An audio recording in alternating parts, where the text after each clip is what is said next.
Welcome to Love Lies Chronicles. She said it with a smile. Not the kind of smile that carries warmth or affection, but one I'd come to recognize as her polite smile.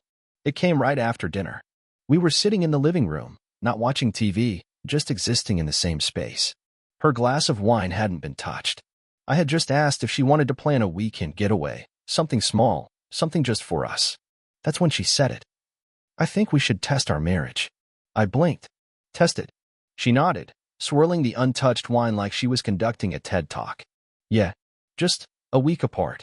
To see if we still long for each other, if we're still emotionally in sync. It wasn't said with malice, not even frustration. That's what made it strange. She wasn't upset. I gave a slow nod and asked, "Where would you go?" She already had a plan. I thought I'd rent a place near the coast. Just for a few days. Disconnect from routines, be alone with my thoughts. Maybe journal. Maybe hike. I noticed she said thought, not thinking. She'd already made the reservation, hadn't she? I nodded again. It felt easier than confronting the subtle deceit. "Are you okay with that?"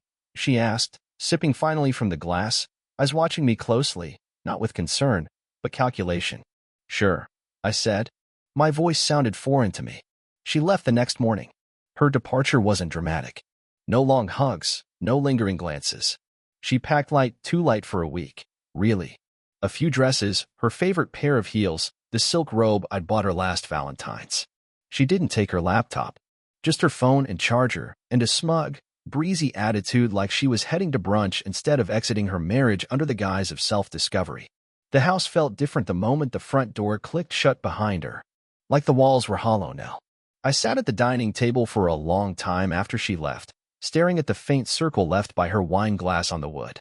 Something about that little mark irritated me more than anything else. I grabbed a napkin and wiped it clean, maybe a little too forcefully. I wanted to believe she was genuine, that this test was something innocent, that she was going through something internal she hadn't figured out how to express yet, that maybe I had missed a few signs along the way, and she was just trying to find clarity. But if that was true, why did her departure feel so final? That night, I stayed up late. Couldn't sleep. I found myself scrolling through old photos to see if I could pinpoint when the warmth in her eyes started fading, when the smiles became performative. Around midnight, she sent a text, "Settled in. Don't wait up for me. No good night. Not even a miss you." I stared at the message longer than I should have. The phrasing was odd. "Don't wait up for me." Like she was out at a party, not supposedly isolating for introspection. I locked the phone and set it face down on the counter. I didn't reply. The next morning, I made coffee but didn't finish it. I kept looking at the clock without realizing why. Maybe I was expecting a message. Something small. It didn't come. Instead, I got a call from my cousin Mark, someone we'd gone on a couple's retreat with last year. We hadn't spoken in a while. He was breezy, casual, but then paused midway through the conversation. "Hey, just out of curiosity, your wife's not with you?" "No," I said slowly.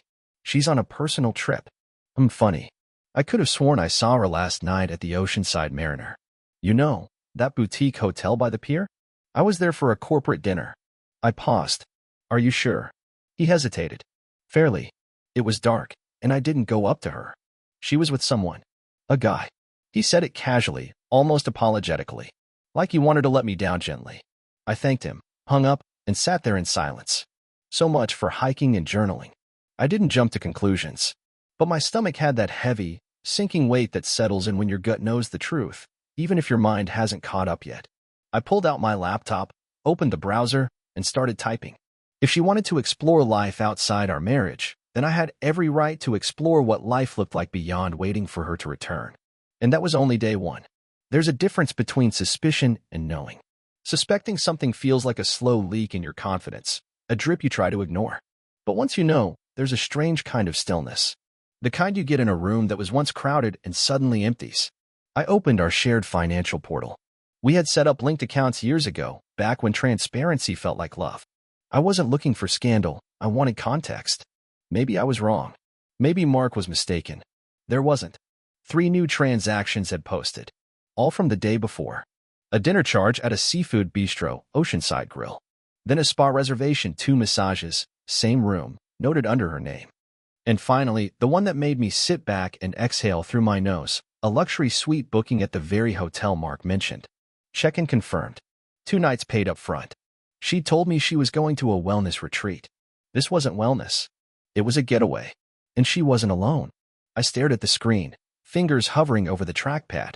A more reactive version of me might have driven to the hotel, barged into the room, demanded an explanation, made a scene. But that man, the one who acted before thinking, he died somewhere between the words, "Test our marriage," and "Don't wait up." I went to the bedroom closet. I pulled out a small box from the back corner, old keepsakes, photos, trinkets from our travels. Things that once meant continuity. I closed the box and set it aside. If she ever came back, I didn't want her to find these where she left them. Around noon, I checked her social media, not her main profile, but the one she used more selectively. A photo had just gone up on her close friend's story on Instagram, not shared with me. But she forgot one thing. Her cloud account was still synced to our family tablet. That story, meant for someone else's eyes, flickered into my view within seconds of being posted. She was sitting poolside, cocktail in hand, toes dipped into turquoise water. A man sat across from her, shirtless, back turned to the camera. His drink mirrored hers. His hand was reaching out casually, familiarly toward hers. I stared at that photo long enough for the screen to dim. My heart didn't race. My breathing didn't stutter. I didn't cry. I just accepted it. It was oddly freeing, seeing the truth displayed so unapologetically. The mask had dropped. Whatever part of her had still pretended to be working on us was gone.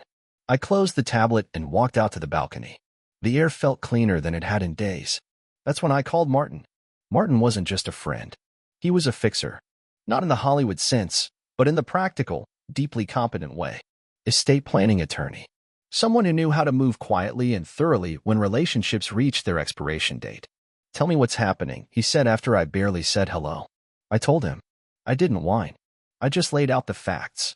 Her week-long solo retreat, the charges, the man, the Instagram post. His silence on the other end wasn't surprise, it was calculation. "You want to stay married?" he asked bluntly. I paused, then answered with more certainty than I expected. "No, I want out, but not messily. I want to move, not flinch. I can start things in motion," he said. "We'll draft an exit that respects your dignity and protects what you've built." That phrase stayed with me, protect what you've built. Because I had built this life. Not just the home or the finances, but the rhythm of our marriage, flawed though it was. I had been the one who showed up, who stayed. She had chosen distraction. Now I was choosing direction. After that call, I took a walk. Nothing remarkable, just through our neighborhood, where couples passed me holding hands, and dogs barked at nothing. It felt like walking through someone else's life. It was more like standing on the edge of a road I hadn't meant to take, finally understanding it led somewhere better. When I returned home, I went room to room, evaluating what was truly mine and what had just been shared space.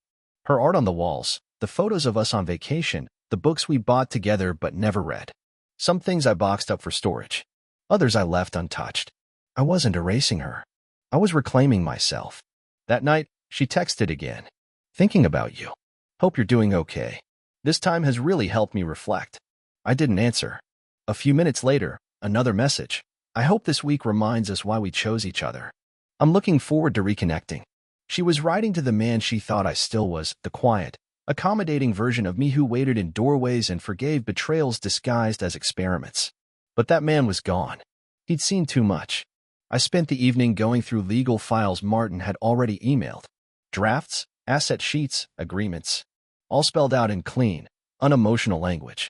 Somewhere between dreams, I pictured her poolside again, laughing, thinking she still held the power to choose how this played out. And that realization, that growing understanding that I wasn't going to wait, was already changing everything. Day 2 is done, and the clock was no longer ticking for me. It was ticking for her. The next few days passed with the surreal calm of a man who had already crossed a line he couldn't, and wouldn't, step back over. She had no idea I had already untethered from the dock, letting the current take me somewhere she could no longer follow. Her absence didn't feel like a wound. It felt like a reset. On day 3, I visited the bank in person. I'd already started moving my direct deposits into a new personal account, one that didn't have her name listed anywhere. I also revised the access permissions on the joint savings. It was now frozen pending legal mediation, something Martin had quickly orchestrated. Not without me. That afternoon, I returned home to a voicemail from the storage unit company. I had secured a space that morning. Medium-sized, climate-controlled, month-to-month rental. It would hold everything she had left behind: clothes, personal items, framed photos she never bothered to hang properly, and those decorative pillows she always insisted we needed but never used. I started boxing her belongings without hesitation. Not as punishment, but with efficiency. Every shirt folded neatly, every shoe paired and bagged. I even labeled the boxes: bedroom, closet, office. There would be no confusion when she picked them up. No chance for her to manipulate the logistics into an emotional minefield. I wouldn't give her that opportunity. Her texts became stranger by the day. By midweek, she shifted tone entirely. Gone was the cryptic, distant language. Now she sounded playful. One message read, "Remember that cafe in the city where you spilled coffee on your shirt before our first anniversary dinner? Just walked past a place that smells exactly like it." I read it twice and left it unanswered. Then came a photo of a sunset over the water, her feet propped up on a lounge chair, painted toes in the frame. The caption read, "Ending today with gratitude and perspective. Hope you're doing the same." I wasn't.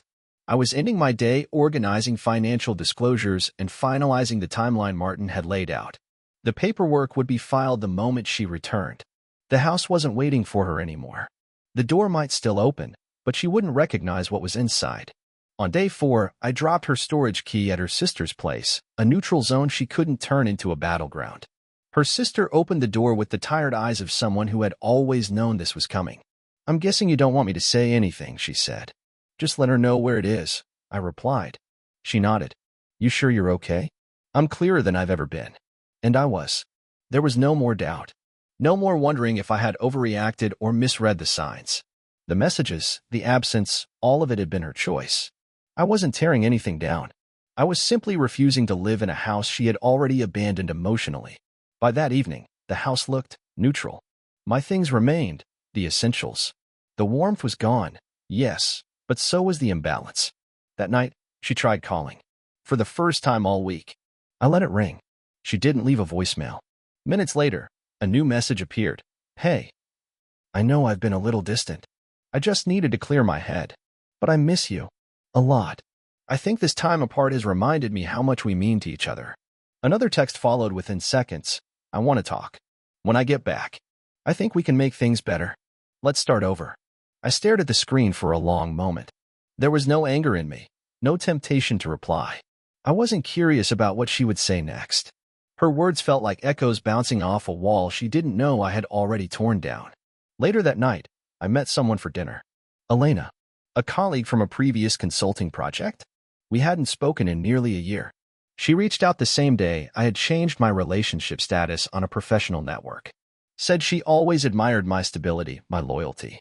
Funny how the traits one woman takes for granted, another can see as rare. We didn't talk about my wife. I didn't bring it up. Not out of secrecy, but because I didn't want her shadow hanging over the table. Elena was sharp, kind, and fully present. It was just dinner. Just conversation. But it was the first time in years I didn't feel like I had to edit myself to keep someone else comfortable. Meanwhile, my wife, as soon-to-be ex, was still posting stories. I saw the latest the next morning, day 5. A picture of a breakfast tray, croissants, fresh fruit, a mimosa. Her hand, delicately holding a piece of melon, with a man's leg partially visible beside hers. She hadn't even noticed the reflection in the glass behind them, 2 bodies, close, laughing. And still, she texted, "Can't wait to see you tomorrow. I've got ideas for how we can reconnect. I think you'll be pleasantly surprised." She had no idea. Tomorrow, she would return. But she wouldn't be coming home. She arrived home just after noon, sunlight streaming through the blinds as if mocking her optimism. I didn't pace the hallway or rehearse what I might say. I simply sat at the kitchen table, sipping coffee from a mug she used to claim was too plain for her tastes. The house was calm. Every trace of the emotional storm I'd weathered over the last week had been swept clean. The door opened slowly. I heard the soft creak of the hinges, her footsteps tentative on the hardwood. Maybe she expected me to rush to her. Instead, she stepped into a house that no longer made space for fantasy. "Hey," she called out, her voice lilting with hesitation. "I'm back." I didn't answer immediately. I heard her set down her bag, expensive, a recent addition I didn't recall approving on any shared budget. A few more steps, and she stood at the edge of the kitchen. She looked surprised to see me sitting so still, so composed. "You look different," she said. "I am," I replied. She smiled, uncertain. I thought about you a lot. This week gave me perspective. I nodded. Me too. There was a pause. She scanned the room, subtly noticing the missing pictures, the empty spaces on the shelves where her things once were. Her eyes darted to the hallway, where the coat rack stood bare. No scarf, no purse hook waiting for her.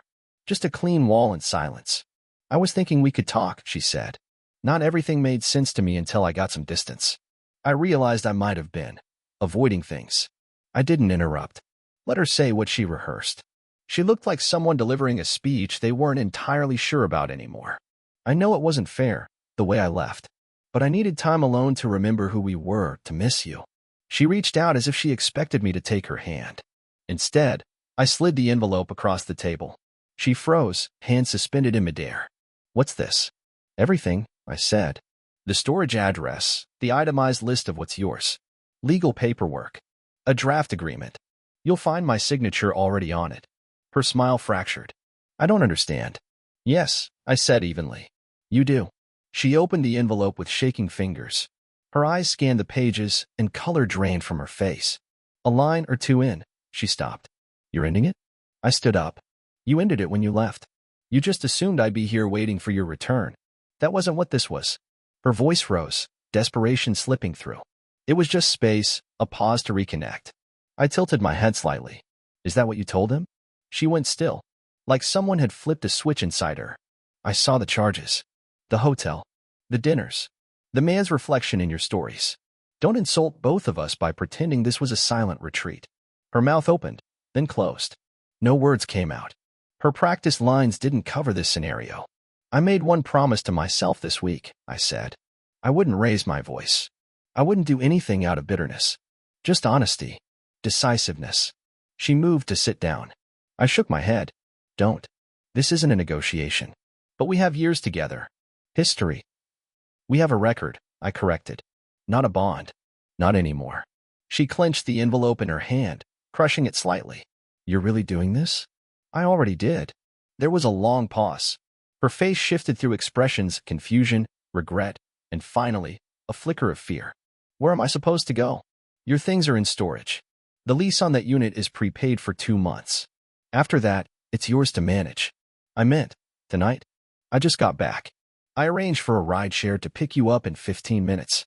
It's waiting outside. You planned this? She asked, a touch of horror in her voice. I accepted the truth and moved forward, I said. There's a difference. For the first time since she walked in, she looked genuinely lost. Her gaze dropped to the table, then to the floor, as if trying to anchor herself to something familiar. But everything in this space had changed. You could have told me. Given me a chance. You had a chance, I said. Before the lies. Before you turned marriage into a social experiment. Her lips quivered. It wasn't all fake. Not everything. Then it should have meant something before you threw it into a petri dish to see what would grow. I walked past her. There was nothing left to salvage. At the door, I turned back once, not out of doubt, but respect for what we used to be. I won't stop you from healing, but I won't be part of it. She didn't respond. As I stepped outside, the car pulled into view. I handed the driver her name. She'll be out shortly, I said. And then I walked down the street, not hurried, not looking back. She had gone searching for distance. And by the time she came back, I was already somewhere else entirely. She never called the next day. Not even a message. It was the quietest she had ever been. Maybe she thought silence would punish me. I was full of something better, certainty. Not spite, just the steady calm of a man who had finally reclaimed his self-worth. By the end of the week, I changed the locks not out of anger, but completion. The legal filings were submitted, and the preliminary separation agreement had already been acknowledged by her attorney. Everything now lived on paper. Neat, objective, impersonal. She tried once, 3 days later. A single line in a text. Are you really going through with this? I read it during a walk through the park, the breeze pressing against my face like a reminder that the world kept moving, even when someone tried to pause it. That evening, I met with Martin one last time. He handed me the finalized documents. You moved fast, he said with a nod. She made it easy. I answered, signing the last page. I didn't know exactly where she was now. Maybe staying with a friend, maybe the man from the hotel. Because I wanted her to finally sit in the stillness she had once asked for. Not as a test, but as a truth. 2 weeks passed before I saw her again. We crossed paths at a mutual friends gathering. something she clearly hadn't expected me to attend. She walked in wearing her usual armor, high heels, flawless makeup. But the moment she spotted me across the room, something in her cracked. Just for a second. She didn't approach me, just stood near the door, speaking to no one, trying not to fidget. I didn't go to her either. Elena was with me. We weren't a couple, not yet, but she had become a familiar, comforting presence. Someone who didn't need me to play a role or perform emotional acrobatics just to be accepted. She laughed freely, asked real questions, and listened with her whole face. A rare kind of ease surrounded her, one I didn't realize I'd missed until I found it again. At one point during the night, I caught my ex-wife watching us. Her eyes held something unfamiliar, something between longing and disbelief. But that life was gone. As the evening wound down, she finally made her move. "Can we talk?" she asked softly, as I passed her on my way to the coat rack. I paused. "There's nothing left to talk about." She shifted closer, lowering her voice. "I made a mistake." I nodded. "I know. Don't you want to understand why I did what I did?" "No," I said calmly. "Because I finally understand why I stayed as long as I did." And that answer was harder to swallow. Her lips parted slightly, as if forming a defense, but nothing came out. "I hope you find what you're looking for," I added. "But it won't be in the rearview mirror." I left her there, near the door, holding a glass of untouched wine, alone in a room filled with people. She looked smaller than I remembered. Weeks turned into months. She tried once more, an email this time. Long apologetic, littered with reflections about love, fear, and pressure. I read it only once, and then archived it. There was no need to delete it. It simply didn't matter anymore.